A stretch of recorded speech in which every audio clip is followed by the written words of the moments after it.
Hello everyone, how's it going? In today's video, we're going to be talking about Lucid Motors, trading under the ticker symbol LCID. We're going to be updating what's the latest, its latest fundamentals, the price actions, what matters, what really doesn't, what I think is going to happen over the next couple of weeks, and if you should be buying it. So before we start this video, just a quick notice. I have covered Lucid many times, and every time there's likely going to be some information that you may have heard in other videos of mine.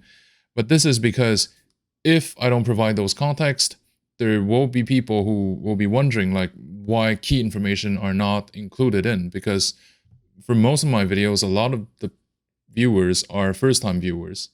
So yeah, with that being said, oh, and by the way, for all investment decisions, obviously they would have to be done after your own due diligence. My videos can serve as one of the many opinions that you can maybe lean on to make up your own mind, but no more than not. So with that being said, let's get into today's topic, Lucid. So Lucid has been a very interesting company to cover and to buy and sell over the past few years, as it really offered us a lot of exciting moments and also like very painful ones as well. This is one of the companies that has made and break the 2020 era in a sense that it really reached new highs, as the market believes that Lucid is going to be the next Tesla, meaning a second serious EV players operating within the United States. Before that, it was NIO. And then it was also Lucid that really kickstarted the whole sell-off in 2021. I'm not sure if it really started the whole thing in 2022. That I believe is more the war, the recession, and so on. But in 2021, it really was Lucid. And then the whole SPAC debacles originated from there in my views as well. Nevertheless, Lucid remains as one of the more serious EV companies. And this is why we should take it seriously, and we will continue covering it down the line. So the market is currently tanking along with the company. So it's really not just Lucid as a company that is doing not so well, but also the entire auto industry, which includes the EV market. So the auto industry recently has been down by almost like 10%, and Lucid has been down by a little bit less, like around 8%. This is just as a comparative measure. Obviously, by the time that you're watching this video, things may have changed because the market continues to go down without any significant support in sight. The market still carries slightly more trust in EV companies as they seem to be a little bit more future-proof. And Lucid is one of the more serious companies in that niche. In fact, this also has to do with valuation because a lot of shareholders don't believe that this is continue going to be just a niche. This might take over the traditional auto industry. This is why they're having such lofty valuations, other than the fact that some companies, Tesla especially, can brand themselves as a tech company on top of being like an auto manufacturer. With some reasons, of course, like I'm not saying that this is not true. I'm just saying that they are enjoying a far higher valuation compared to traditional auto manufacturers if we only look at the delivery numbers, the profit margins, and so on. So, earnings release for Lucid has been mostly good. Like if we look at the recent fundamentals, they updated their own software. Q3 results are showing that they have successfully made 2.3 thousand vehicles, which is in by itself a feat, in the sense that a lot of EV companies, they're not rolling models out till years from now, if ever. And they're currently on track to meet their annual 6,000 to 7,000 vehicles target. But honestly, these news are mostly positive, right? But they truly didn't make much waves, or rather, they truly didn't have any sort of significant impact for Lucid to prevent itself to keep going lower. Which shows that currently the fundamentals are not what makes or breaks a company.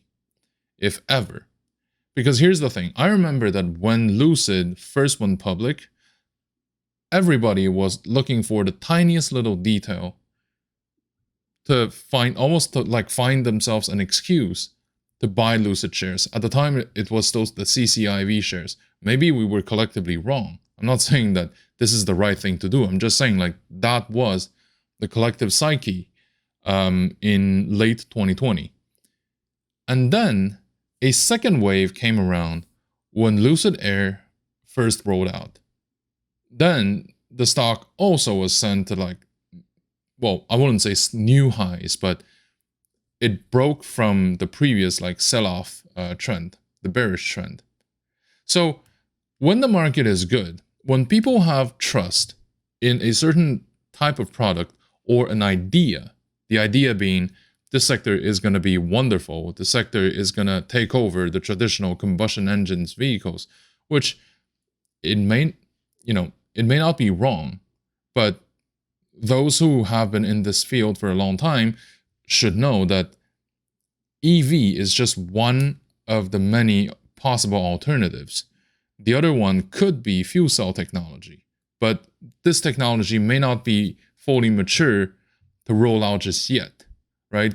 Because the fuel for fuel cell happens to be hydrogen and or natural gas. But the market adoption and so on has yet to be seen, whereas EV is already been around for a few years and its price continues to go down. So we shall see whether the sector will take over the traditional auto industry in the future.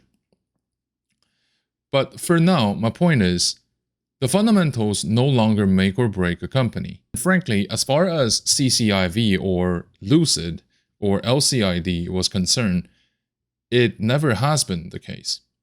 So this is why I would say that we should probably concentrate a lot more on how is the market overall is doing. And the market overall hasn't been doing that great. I mean, if I look at the overall equity market around the world, it seems like the 2020 bull market is mostly gone. Like we're back to like 2019 level. But even then, like 2019, I remember that towards the end of 2019, people were saying in 2020, and keep in mind that was before the pandemic ever became a thing. People were saying we're probably gonna head toward some sort of recession because people are now spending less, watching over their budget more closely, and so on. This is why, in addition to like inflation and quantitative tightening, a lot of people are not super enthused about the idea of pouring more money into the equity market, let alone growth stocks. Because growth stocks are promises that they're going to grow significantly larger in the future. I mean, is Lucid going to grow significantly larger in the future? I'm pretty sure that it's going to grow larger in the future.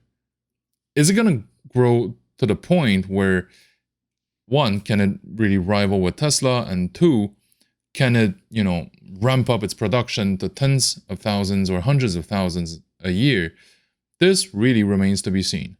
I think that it's a possibility, and it's a material possibility.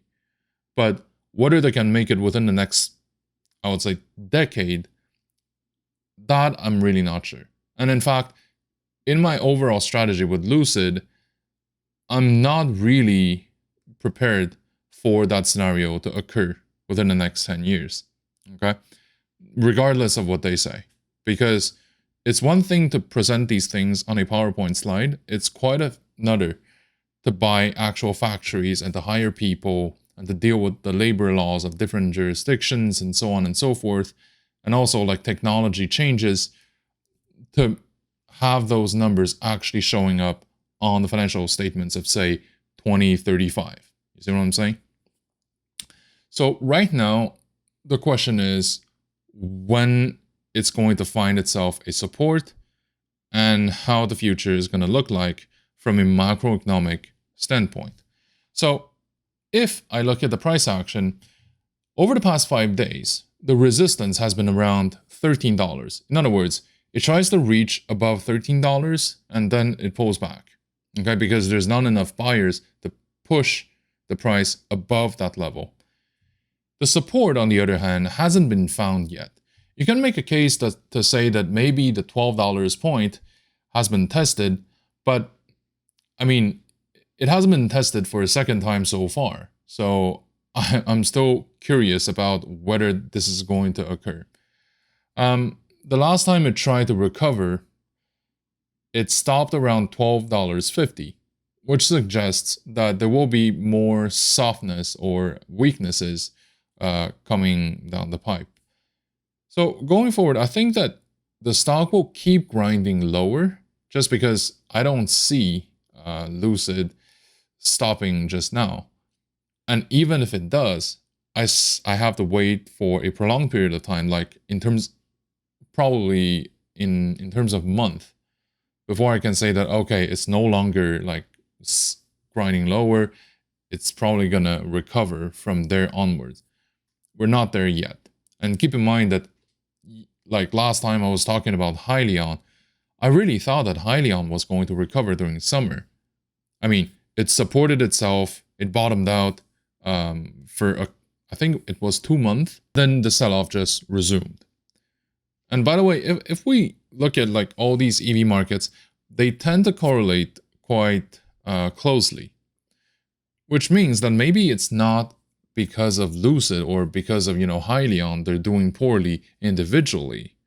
It's just that shareholders are not willing to put their money in this sector at the moment. This is why I would say that we should be ready for additional possible retracements and pullback. It might be a slower process, given how Lucid is a serious company. It does have actual products. It is upgrading its processes, and it's also meeting its own targets. But because of the market condition, I would say that this is definitely something that we should assume that's going to happen over the next few weeks and months. So I was talking about the valuation of EV companies. So like I said, we should always be mindful that it's possible that one day the people's mentality might change. Right? So in 2020, when Tesla became profitable, its price, I think 10x, probably a lot more, because they went through 2 stock splits.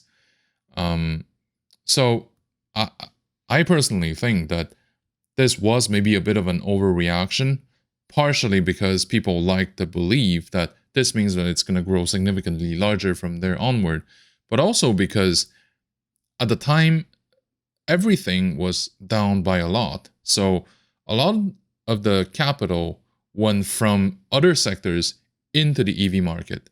So at the time, anything that's like even remotely related to EVs, they can go up significantly.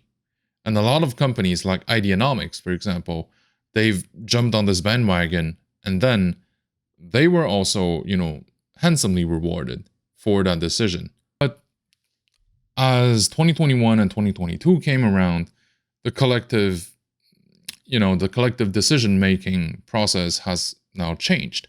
People want to park their money elsewhere because they can, and because people have used to the idea that, oh, you know what, maybe the economy is going to be affected for a prolonged period of time, either because of the pandemic or because of wars. It's been priced in. So this is why money has been leaking out of like growth stocks, EV stocks, so on and so forth. Can they come back? Absolutely. I mean, the market is, in fact, pretty interesting if you want to buy some of these stocks. Like, for example, Palantir has dropped down below, certainly below 10, but like, if you're interested in this kind of investments, then, it might be worth a shot, as long as you control how much you want to buy in and the kind of mentality that you're having. So for Lucid, I would say that the days of quick gains in and out within a week are gone. But you can still profit from like long-term growth if you buy in cheap.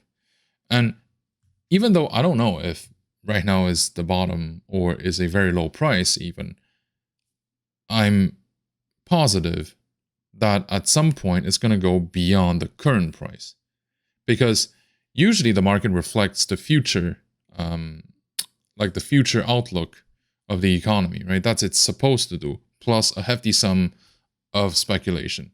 But that's what it's supposed to do.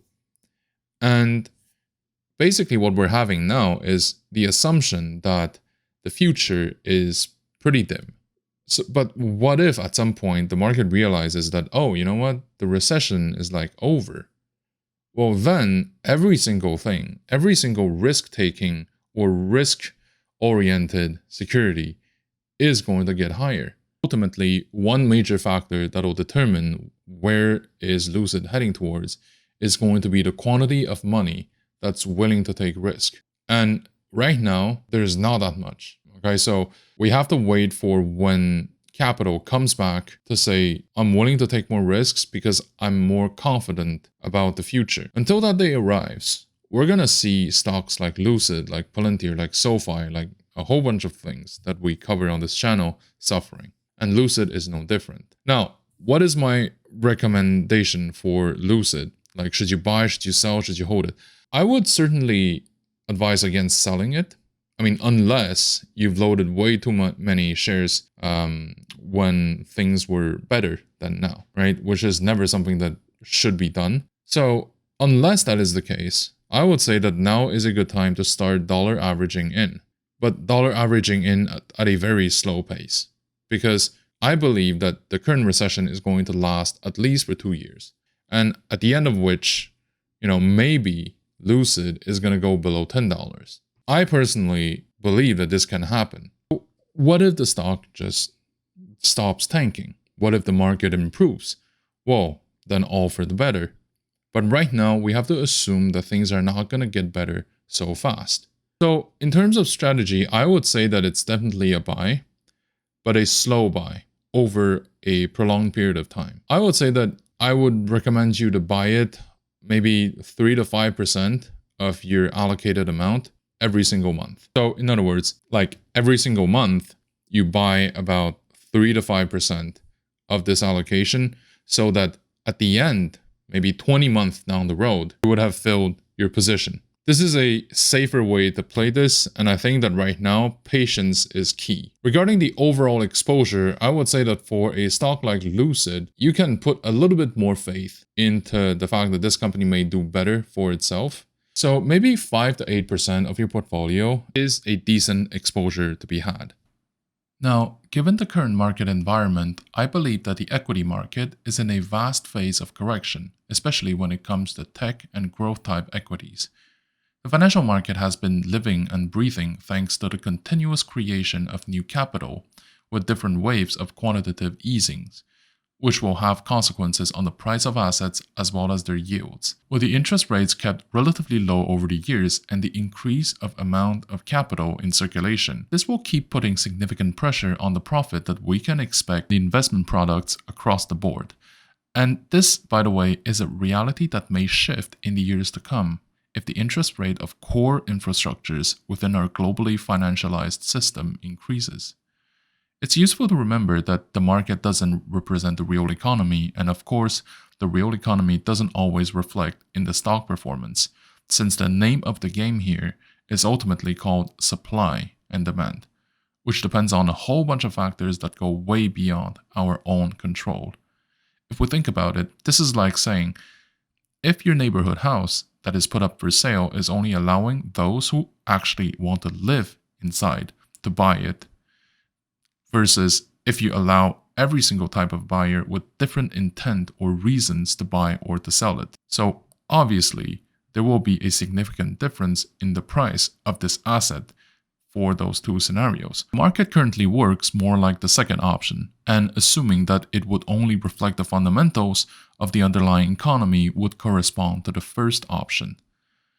There are a few elements that are considered to be the reasons. The first one is the significant increase of amount of money printed by the central banks around the world, which is then distributed to the banks, with the expectation that they will be loaned to businesses. Normally that's a good thing, but with a lack of opportunities in the real economy, the significant portion of that money actually went back to the financial system to buy up the price of existing assets. Now that the QEs have been wrapping up or ended around the world, I think that this drive behind asset price may no longer be as relevant as it is right now for the future. It is now compensated by the arrival of capital from one region to another, and from one sector to another even within the same jurisdiction. With the increase of tensions around the world, capital is always looking for a safe haven to park their money into, not just for a place to grow the nominal value, but with a currency that tends to keep its purchasing power as well. The third factor is the creation or the birth of artificial bubbles, either maintained by the market trends built up over the years or out of necessity. Capital needs to find a place to stay. Some good examples of this would include the EV sector in the 2020 and the oil and gas securities when there are tensions around the world. Either way, when it comes to the price trends of the market, the degree of uncertainty is a key drive behind the price fluctuations, and that is likely going to increase as we go on from there. When companies announce that they are going to enter or exit different markets, or that they will be trading on different platforms and exchanges, this can all have significant ramifications on the price of this asset. Some of the considerations to have when operating in this context include having a clear view of what is going on, especially regarding the cash flow and the capital flow, and avoid certain potential pitfalls. One of these is to be careful with short positions. Inherently, short positions are riskier than long positions as the downside of long positions is limited, whereas the short positions can lose you as much money as the stock price may reach, which is infinite. On top of that, we're now seeing a new phenomenon with short squeezes, involving a group of retail traders propping the stock price up, forcing short sellers to recover their positions. Sometimes the attempt will not succeed, but sometimes they end up in very spectacular success. Something else to consider is to treat tech stocks with care. To start, ask questions when the price of a security skyrockets without real fundamentals. It doesn't mean that you shouldn't be touching it with a 10-foot pole, but it does mean that there should be a difference between the decision of long-term holding and short-term trading. Either way, a rule of thumb is that each position should be structured in a way so that their individual performances will never affect the portfolio's stability. Thank you for watching. If you like my content, please like, comment, and subscribe to my channel.